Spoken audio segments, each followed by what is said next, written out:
This video is me throwing out a lifesaver, not a candy, a lifesaver to you students. I remember so well, I was 12 years old when I got my first calligraphy book and some calligraphy pens. And I opened the book and I went, wow, I want to be able to write like this. I want to be able to write like this. And then I started writing. And of course, I was 12, so my printing didn't look as good as what was in the book. But I was very quickly introduced to a problem that comes often with calligraphy kits of any kind. Now, I'm going to try to be really careful here not to rag on any particular company or their kit. Frankly, it's been any calligraphy kit that I have ever purchased or played with has had this same problem. And I'm putting together this particular video because like I said, I want to throw a lifesaver to some of you who are drowning in failure and say, I just can't do it. The reason is because you bought one of those kits. Now, someday we may put together a kit, and of course ours will be different. But here it's real easy to show you the problem. In fact, I have here several pages done by a student, not done by me, done by a beginner calligrapher.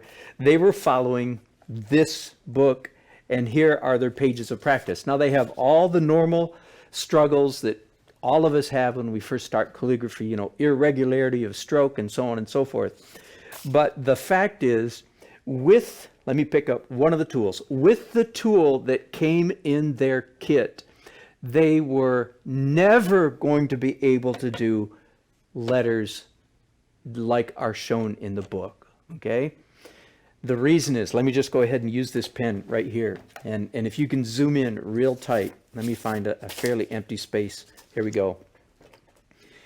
The reason is, this is, again, very typical. It's a fine fountain pen, but I don't know what number it is. If it was a speedball, it'd be about a number 6, very, very narrow. And this is the paper that came in the kit. Now watch this. Can you zoom in tight? There's my wide stroke. There's my narrow stroke. There's my wide stroke. There's my narrow stroke. Again, wide. That's as wide as I can go. That's as narrow as I can go. Now, what's wrong with that? Before I even answer that with words, let me pick up a real pen. Let me open my ink. Pick up a real pen. This happens to be a Browse nib. Let me see if it's behaving. Not too much ink. Here's my wide stroke.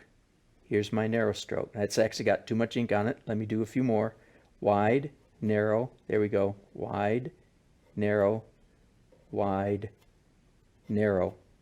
Part of me wants to just say, enough said. You got it, don't you?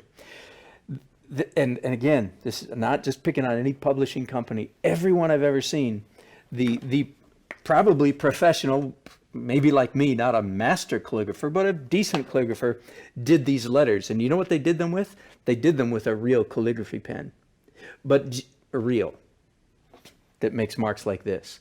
But you know what they give you in the kit to make them with? They give you, okay, this is a real calligraphy pen, but it's this other, you got it, don't you?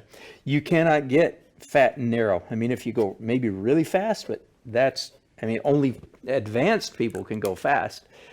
So that's what's wrong with these kits. You probably didn't get a good pen. The other thing that is wrong, and we saw some of this even when I was using a good nib, let me unload that a little bit, is that this paper, because of the paper, it feels like a nice paper and it's kind of smooth, but it's if we had a magnifying glass, we could look and see that it's got little hairs going off the line, as opposed to, and again, this is not an excellent or an expensive kind of paper, but it's what I've done most of my examples on. It's a graph paper. Let me get more ink on that. So this paper bleeds almost none.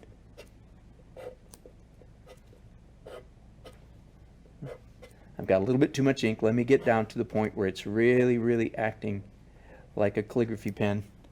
It's acting like a calligraphy pen and failing and refusing to write for me. Hang on, let me get that fixed. This is real calligraphy we're doing here, not fake. We will not cut this part out because I want you to see me struggling just the way you struggle. And again, I don't know how well you can see that, but the thin lines in particular on that paper are better than the thin lines on that paper. So I think that's all I need to say about that. If you are one of those people that has bought a kit and it's driving you crazy and you're doing your best and you're getting better at making the letters, but they still don't look like the ones in the book, that's probably what is happening to you. Now, I took the kit and the pen, the paper and the pen that came with the kit, and I wrote out these words. Now let's see if I can do any better. This is me writing this, and that's about as good as I can do, and it's just so-so because the differential between the fat stroke and the narrow stroke isn't quite great enough. Enough said. Don't despair. Go out, get yourself a good nib, get yourself some good paper, and have fun making calligraphy. I hope this helps.